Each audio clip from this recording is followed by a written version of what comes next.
अब बात करते हैं योगिनी दशा की चौथी दशा के बारे में। अब इस दशा का आपके जीवन पर कैसा असर पड़ता है और इस दशा के अशुभ प्रभावों से बचने के लिए कौन से उपाय आपको करने चाहिए, चलिए पंडित जी से जानते हैं। पंडित जी, योगिनी दशा की चौथी दशा कौन सी है? चौथी दशा है योगिनी की भ्रामरी। योगिनी दशा की चौथी दशा है भ्रामरी। भ्रामरी का मतलब ही होता है भ्रम से युक्त। भ्रम किसी चीज का होना अच्छी बात नहीं है। भ्रम मतलब आप दुविधा में हैं। जो सच है वो आप नहीं जानते, जो असत्य है वही आप जानते हैं। भ्रम का मतलब ही यही होता है, और भ्रामरी का मतलब है कि आपको भ्रम के चक्कर में डाल दे। ये 4 वर्ष की दशा होती है। इसका स्वामी ग्रह मंगल है, जो क्रूर ग्रह है। जिनका जन्म अश्विनी, अश्लेषा और अनुराधा और पूर्वा भाद्रपद नक्षत्र में होता है, उनकी जन्मकालिक योगिनी दशा भ्रामरी ही होती है।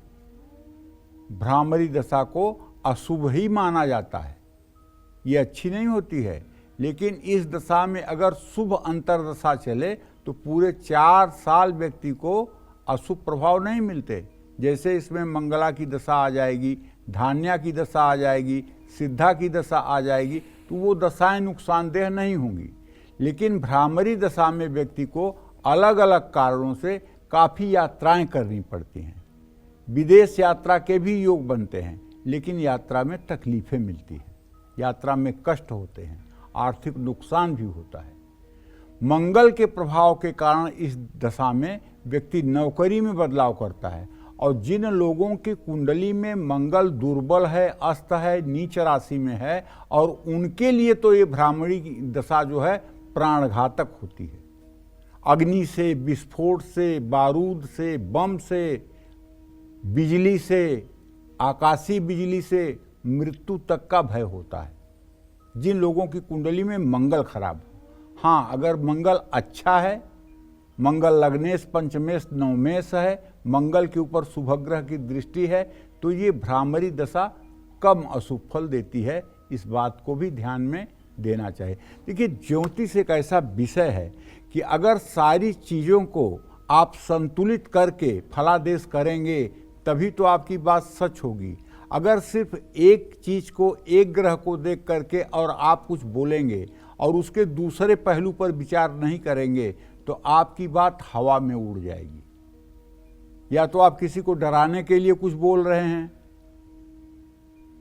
अपना कुछ स्वार्थ सिद्ध करना चाहते हैं, ये बता करके कि आपको काल सर्प दोष है, आपको पितर दोष लग गया है, आपके ऊपर किसी ने कुछ कर करा दिया है, ये बात बोल सकते हैं। अगर आप ज्योतिष के हिसाब से, शास्त्रों के हिसाब से, शास्त्र मत की बात करेंगे तो निश्चित रूप से आपको सर्वांगीण अध्ययन करना पड़ेगा।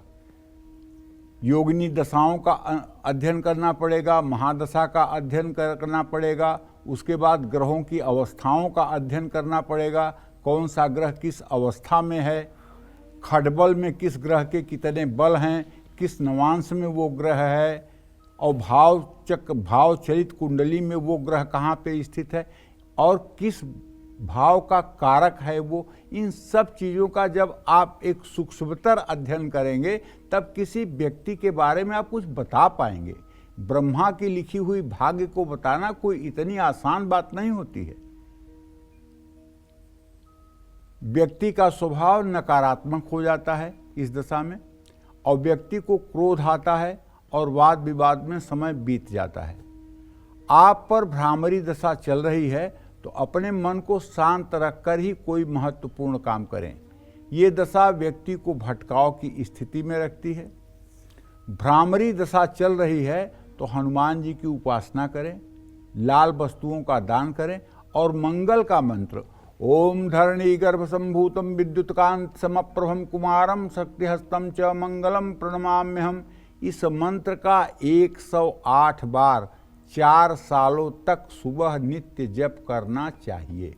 अगर इस मंत्र का 4 सालों तक एक माला जप आप नित्य करते रहेंगे तो भ्रामरी दशा के काफ़ी अशुभ प्रभावों से आपकी रक्षा होगी और हनुमान जी की उपासना बिल्कुल बंद नहीं करनी चाहिए। जय मां विंध्यवासिनी।